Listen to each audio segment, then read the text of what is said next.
இந்த வாரம் நம்ம பார்க்க போகிற ஹெட்டேக் டைப் மைக்ரேன் வித் ஆரா. அதாவது மைக்ரேனா எல்லாருக்கும் தெரியும், ஒன் சைடட் ஹெட்டேக். டேப்லெட்டே சாப்பிட்டோன்னா 4 to 72 hours இருக்கும்.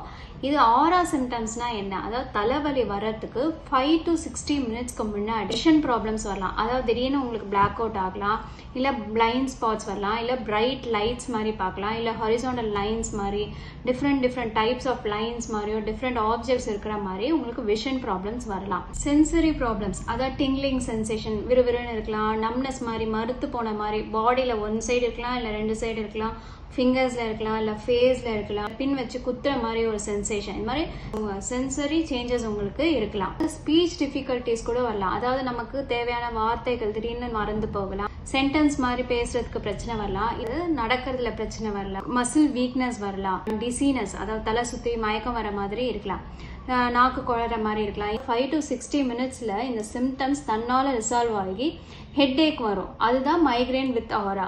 பட் இந்த சிம்டம்ஸ் ரிசால்வ் ஆகாமல் ஜாஸ்தி ஆகிட்டே இருந்ததுன்னா அது ஸ்ட்ரோக்கான சிம்டம்ஸாக இருக்கலாம், இல்லை பிளட் சுகர் லெவல் ரொம்ப குறைஞ்சாலும் இதே மாதிரி சிம்டம்ஸ் வரலாம். எபிலெப்சி ஃபிட்ஸ் வரும்போதும் இதே மாதிரி சிம்டம்ஸ் வரலாம். உங்களுக்கு இந்த மாதிரி மைக்ரேன் இல்லாமல் திடீர்னு உங்களுக்கு இந்த மாதிரி சிம்டம்ஸ் இருந்ததுன்னா இம்மீடியட்டாக ஒரு மெடிக்கல் அட்டென்ஷன் சீக் பண்ணுங்கள்.